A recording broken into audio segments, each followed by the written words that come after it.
Assalamualaikum warahmatullahi wabarakatuh. Bismillahirrahmanirrahim. Bagaimana kabar kalian? Semoga selalu dalam lindungan Allah Subhanahu wa taala dan selalu sehat walafiat.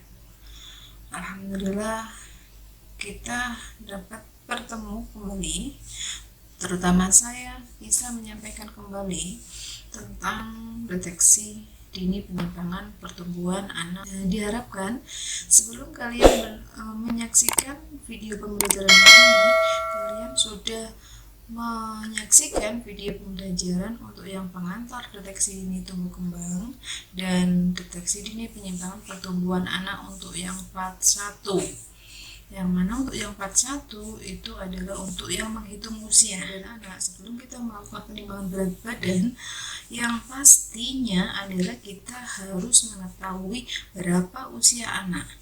Nah, untuk mengetahui berapa usia anak ini, maka kita harus menghitung usia. Sesuai dengan pembahasan pada video pembelajaran yang part 1 yang sudah menghitung usia, yang mana di situ harus didokumentasikan ya. Jangan lupa selain kita menghitung usia, kita harus tahu jenis kelamin anak. Maka dari itu kita harus mendata tentang identitas anak, utamanya adalah nama anak, karena nama anak ini nanti sangat penting sekali untuk mengetahui perkembangan daripada pertumbuhan daripada anak itu.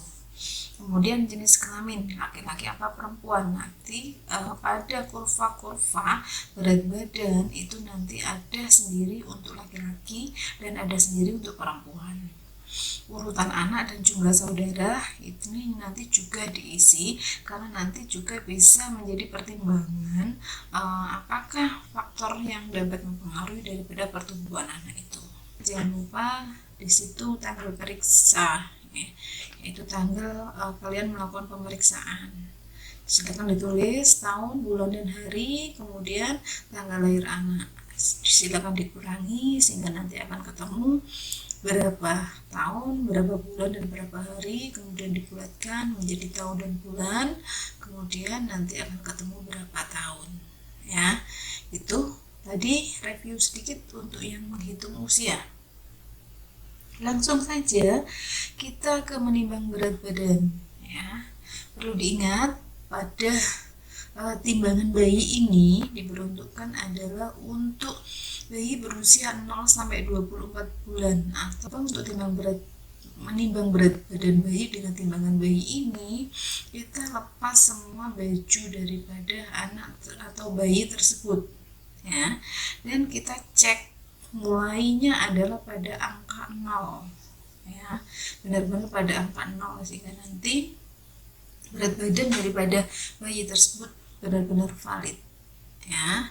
Kemudian setelah kita letakkan, setelah kita lepas semua bajunya daripada bayi, kita letakkan pada timbangan bayi ya, kemudian kita lihat angkanya berapa ya, angka berhenti pada angka berapa ya. Nah, di sini kenapa tidak boleh kalau pada bayi yang tidak tenang, karena nanti akan naik turun angkanya, tidak berhenti pada titik di mana berat badan daripada bayi tersebut. Kemudian, nah, yang kedua adalah menimbang berat badan anak dengan dasin ya.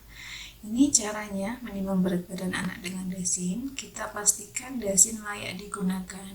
Jadi jika dasin berada pada angka 0, itu timbangan pada sisi kanan dan kiri itu adalah datar sama. Nah, coba dilihat pada gambar ini ya. Ini sebenarnya timbangan ini kurang layak, tetapi oleh petugasnya ya disiasati dengan cara memberikan beban. Di sini dikasih beban batu ya supaya seimbang antara kanan dan kiri.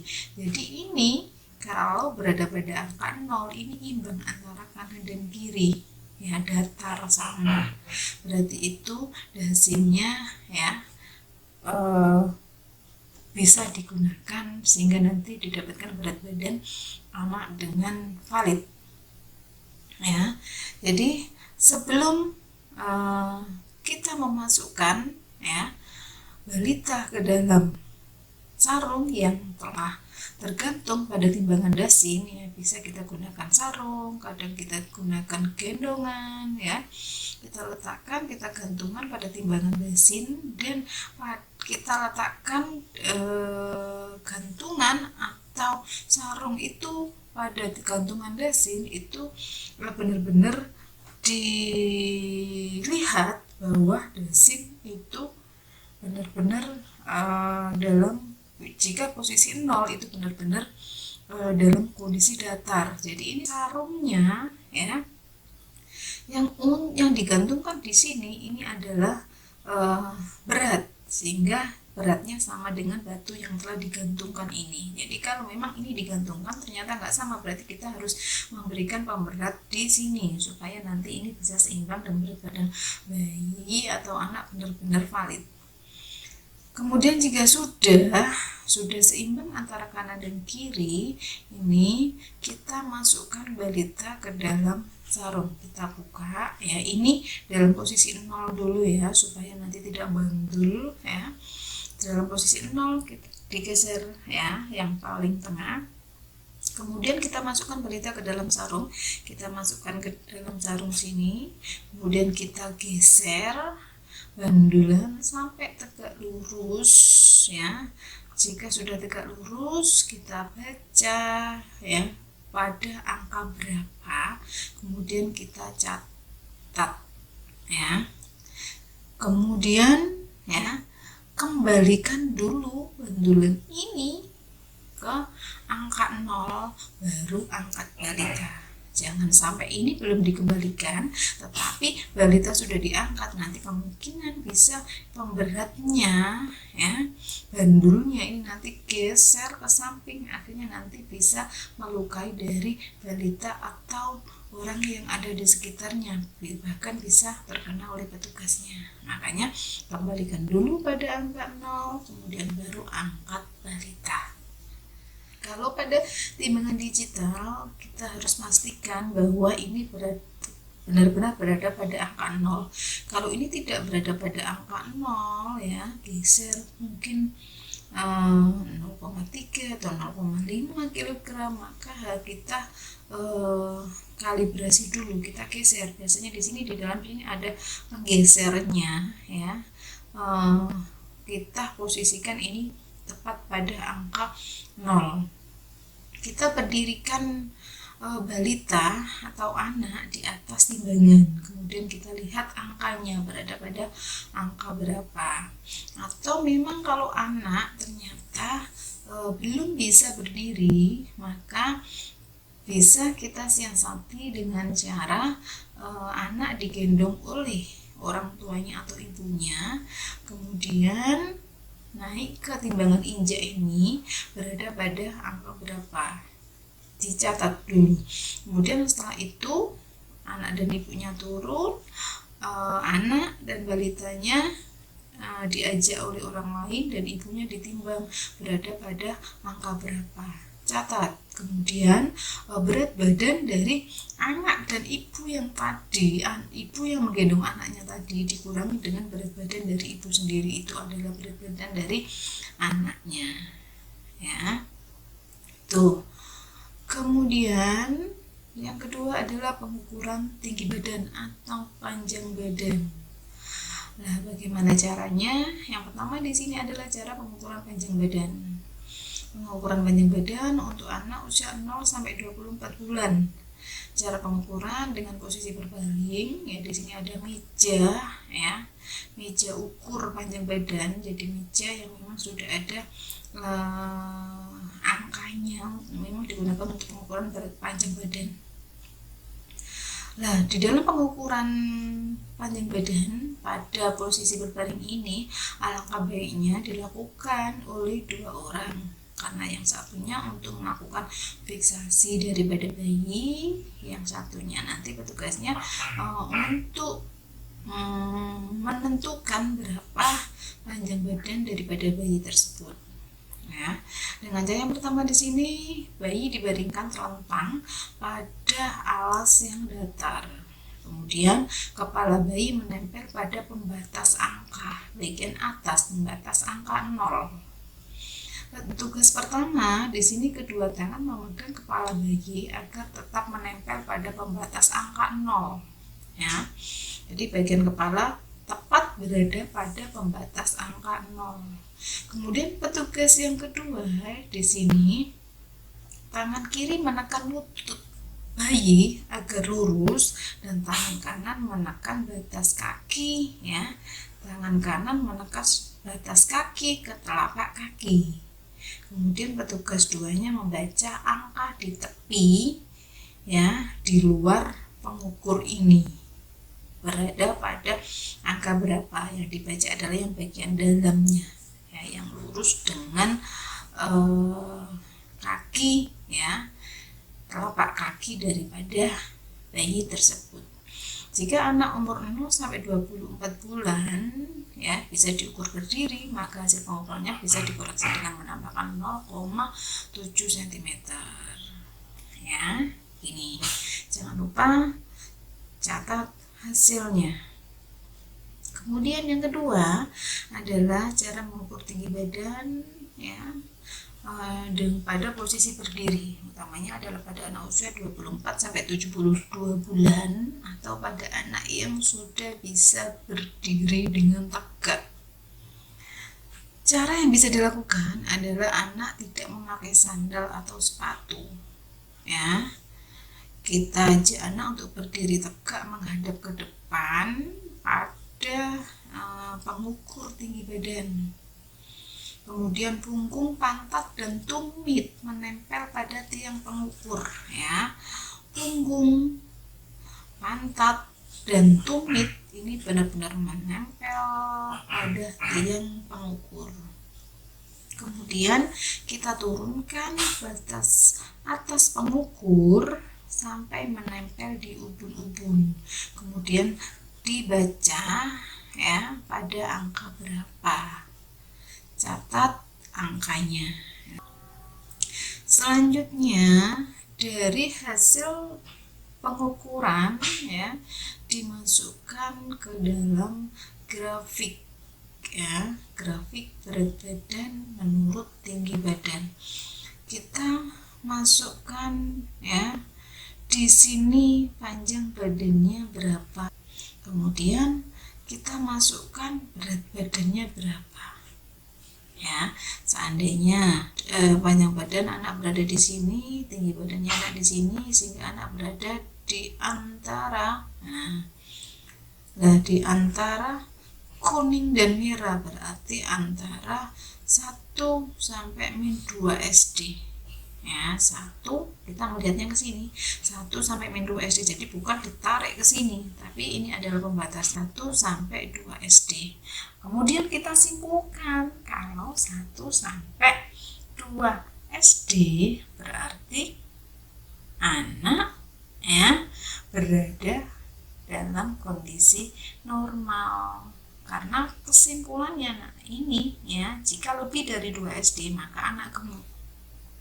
Jika berada, ya, lebih dari 2 SD, berarti ini antara merah ini sampai hitam, ini adalah anak berada atau lebih, ini anak, ya, dengan status gizi gemuk. Jika berada antara min 2 SD sampai 2 SD, merah-merah, ya, ini berarti anak, ya, dengan status gizi normal. Antara min 3 SD sampai min 2 SD, ya, antara merah dan hitam bawah ini, maka anak dengan status gizi kurus. Dan jika anak berada, ya, berat badan berdasarkan tinggi badan itu berada pada di bawah min 3 SD, ya, ke bawah berada di bawah min 3 SD berarti status gizi anak sangat kurus. Ya, maka di sini ada beberapa tindakan yang harus dilakukan. Ya, dan perlu diingat bahwa grafik biru untuk laki-laki dan yang pink untuk perempuan. Sebenarnya di sini sudah ada judulnya, grafik berat badan menurut tinggi badan laki-laki 0 sampai 24 bulan. Kita harus tahu usianya 0 sampai 24 bulan. Kemudian ini grafik ya berat badan menurut tinggi badan anak laki-laki 24 sampai 60 bulan. Jadi kita tidak boleh meletakkan anak usia 36 bulan tetapi kita masukkan pada grafik yang berada di usia 0 sampai 24 bulan. Jadi di sini ya sesuaikan dengan usia dari anak tersebut. Selanjutnya adalah ya tadi untuk yang laki-laki. Kalau ini yang perempuan sama ya halnya, cuma beda grafiknya saja. Kita tarik ya panjang badan daripada bayi dan berat badan bayi berada pada standar deviasi berapa, sehingga nanti dapat disimpulkan seperti pada penjelasan yang ada di samping tersebut. Ya, grafik atas untuk anak usia 0 sampai 24 bulan, grafik bawah untuk anak usia 24 sampai 60 bulan. Ya. Oke, kita lanjut. Nah, selain grafik ini juga bisa dimasukkan ya ke dalam tabel, yaitu tabel berat badan menurut panjang badan ya. Untuk memasukkan ya grafik ya untuk memasukkan ke dalam tabel berat badan menurut panjang badan, yang pertama adalah kita masukkan terlebih dahulu panjang badannya. Jadi jangan berat badannya. Panjang badannya berapa? Semisal ternyata panjang badannya 50. Laki-laki apa perempuan? Kalau laki-laki tarik ke kiri, kalau perempuan tarik ke kanan. Ya, ini contohnya aja laki-laki. Panjang badannya 50. Nah, 50. Kita tarik ke kiri. Berat badannya berapa? Adanya berat badan anak adalah ternyata 3 kg, berarti berada di sini ya, karena pada anak dengan panjang badan 50 cm itu normalnya adalah berat badannya 2,8 sampai 4 kg ya. Setelah kita tahu tadi, karena seandainya misalnya tadi didapatkan berat badannya 3 kg, maka kita tarik ke atas ya, berada pada standar deviasi min 2 SD sampai dengan kurang dari 2 SD. Maka di sini status gizi anak normal, dan juga begitu sebaliknya pada anak perempuan. Panjang badannya dulu, sangat kita tarik 3 kg. Kalau 3 kg sama halnya di sini. Ya, kita tarik ke atas, status gizinya normal, dan seterusnya ke bawah ya. Ini adalah panjang badannya saja yang berbeda. Kemudian jika ya jangan lupa hasil pengukuran berat badan dan panjang badan tadi didokumentasikan. Ada berat badan menurut tinggi badan ya kilogram, tinggi badannya berapa dalam sentimeter. Kemudian dari hasil berat badan dan tinggi badan dimasukkan ke dalam grafik ya. Berat badan menurut tinggi badan anak didapatkan apa? Silakan dicentang. Sangat kurus, normal, gemuk, atau sangat gemuk ya. Berikan alasannya. Kenapa alasan ini diisi? Sangat kurus karena berat badan anak berada pada standar deviasi min 2 SD sampai dengan kurang dari 2 SD, atau lebih dari min 3 SD, atau apa, sesuai dengan alasan dari kesimpulan yang Anda centang ya. Kemudian Selain itu, kita masukkan kesimpulan berdasarkan tabel standar berat badan menurut tinggi badan atau panjang badan anak. Sama, apakah sangat kurus? Alasannya juga sama, karena anak berada pada standar deviasi berapa sampai berapa sesuai dengan kesimpulan yang Anda centang. Itu untuk berat badan, tinggi badan, ya, pada grafik dan tabel. Semoga bisa kalian pahami. Selanjutnya, ya, ada kurva, ya, pada anak yang berusia 60 sampai 72 bulan, ya. Itu ada kurva pertumbuhan anak laki-laki dan perempuan, sama laki-laki warna biru, perempuan warna pink. Kita menghitung indeks massa tubuhnya, ya. Jadi kita menghitung indeks massa tubuhnya. Indeks massa tubuh dihitung dengan cara membagi berat badan dalam kilogram, ya, dengan kuadran tinggi badan dalam meter. Di sini, ya, semisal berat badan anak adalah 25 kg dan tinggi badan anak adalah 1,2 meter atau 120 cm. Jadi kalau tinggi badan biasanya kan dalam satuan cm. Nah, itu kita jadikan meter terlebih dahulu. Berarti kita bagi 100, ya.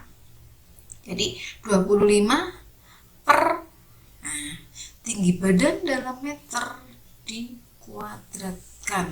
Jadi tadi tinggi badan anaknya 120 cm dibagi 100 jadi 1,2 kali 1,2 hasilnya 17,36, ya. Tuh, hasilnya 17,36. Kita masukkan usia, ya. Usia dari anak berapa? Ya. Usia dari anak berapa? Kemudian kita tarik, didapatkan IMT, indeks massa tubuh dengan body mass indeksnya berapa? Kemudian sama, ya. Ini berada pada standar deviasi berapa? Ya, sama dikatakan obesitas, ya, jika di atas 2 SD. Lebih dari 1 SD sampai dengan 2 SD maka status gizi anak gemuk, ya. Min 2 SD sampai dengan, ya, min 2 SD sampai dengan 1 SD, maka di sini status gizi anak normal. Sedangkan jika min 3 SD sampai dengan min 2 SD, status gizi anak kurus, dan jika kurang dari min 3 SD atau di bawah min 3 SD, maka status gizi anak sangat kurus, sama untuk laki-laki maupun perempuan, ya. Sedangkan ini, ya, ini umur, ya, standar indeks massa tubuh anak laki-laki dan anak perempuan berdasarkan umur, ya. Umurnya berapa dalam bulan, kita lihat di situ berat badannya berapa, ke kiri untuk laki-laki, ke kanan untuk perempuan. Kita tarik ke atas, berada pada standar deviasi berapa? Apakah sangat kurus, normal, gemuk, dan sangat gemuk. Hasilnya kita dokumentasikan. Kita catat terlebih dahulu berat badannya berapa, usia anak berapa tahun, berapa bulan, sehingga didapatkan anak usianya berapa bulan, sehingga dapat disimpulkan apakah sangat kurus, normal, gemuk, sangat gemuk. Alasannya apa? Karena berada pada standar deviasi berapa sampai berapa. Tuh, kalau berdasarkan tabel. Kemudian jangan lupa didokumentasikan juga kesimpulan berdasarkan kurva pertumbuhan, ya. Kurva pertumbuhannya apakah sangat kurus, kurus, normal, gemuk, atau sangat gemuk, dan cantumkan juga alasannya. Kenapa? Karena anak berada pada kurva pertumbuhan indeks massa tubuh anak didapatkan anak berada pada standar deviasi berapa sampai berapa. Ya, sehingga dapat disimpulkan bahwa status gizi anak apa. Ya, ini jangan lupa dokumentasinya. Kemudian selanjutnya ada tinggi badan berdasarkan umur. Ya, tinggi badan berdasarkan umur. Ya, di sini kita bahas terlebih dahulu kurvanya. Kalau tinggi badan berdasarkan umur, ya, di sini dalam kurva sama prinsipnya, biru untuk laki-laki, merah muda untuk perempuan. Ya, ini dimulai dari sejak lahir sampai 6 bulan. Yang mana di sini yang datar di sini adalah usia berapa usia bayi atau anak. Jadi kalau ya di sini sudah tercantum ya usianya masing-masing 1, 2, 3, 4, 5, 6, 7, 8, 9, 10, 11, 12. Ini adalah satu loncatan ini 1 bulan. Kalau sudah di atas 13 bulan di sini ya, ini sudah beda lagi. 12 setelah 12 ini 12 itu kan berapa? 1 ya, 1 tahun ya. Langsung di sini 3 tahun, ini 4 tahun, 5 tahun, 6 tahun ya. Jadi di sini kita lihat di situ tinggi badan atau panjang badan daripada anak tersebut berapa. Sama kita tarik lagi berada pada standar deviasi berapa. Ya, tinggi badan anak di sini ya jika didapatkan ya di atas 2 SD atau lebih dari 2 SD, berarti di sini ya atas, berarti anak tinggi ya. Jika di bawah min 2 SD ya sampai antara min 2 SD sampai 2 SD maka normal, dan jika di bawah ya min 2 SD sampai dengan min 3 SD maka anak pendek. Jika kurang dari min 3 SD maka anak sangat pendek. Sama untuk yang perempuan juga seperti itu. Ini adalah kurva. Kemudian ini tadi kan usia 0 sampai 6 bulan. Ini usia 6 sampai 24 bulan. Prinsipnya sama penghitungan memasukkan ke dalam kurvanya. Sedangkan ini untuk anak usia 24 sampai dengan 60 bulan ya. Selain kurva, ini juga kita bisa masukkan ke dalam tabel standar panjang badan menurut umur ya. Ingat, kalau tabel itu pada prinsipnya adalah selalu kita masukkan terlebih dahulu adalah umur anak, usia anak berapa, tinggi badan daripada anak berapa, sehingga nanti didapatkan apakah anak sangat pendek, normal, atau tinggi ya. Ini kalau tabel ya. Dan jangan lupa didokumentasikan hasilnya ya. Tinggi badan menurut umur, tinggi badan anak berapa dalam sentimeter, usia anak berapa ya. Jadi kesimpulannya jika dimasukkan ke dalam tabel standar tinggi badan menurut umur didapatkan anak sangat pendek, normal, atau tinggi. Alasannya apa? Karena anak berada pada standar deviasi berapa. Sama halnya dengan ini, kesimpulan berdasarkan kurva ya. Ini juga ditulis apakah sangat pendek, normal, atau tinggi. Alasannya kenapa? Karena anak berada pada standar deviasi berapa sampai berapa, sehingga dapat disimpulkan anak dengan status gizinya apa. Cukup sekian dari saya, semoga bermanfaat buat kalian. Jangan lupa share ya ke teman-teman kalian supaya video pembelajaran ini nanti bisa bermanfaat buat kalian dan teman-teman kalian. Dan akhirul kalam, wassalamualaikum warahmatullahi wabarakatuh.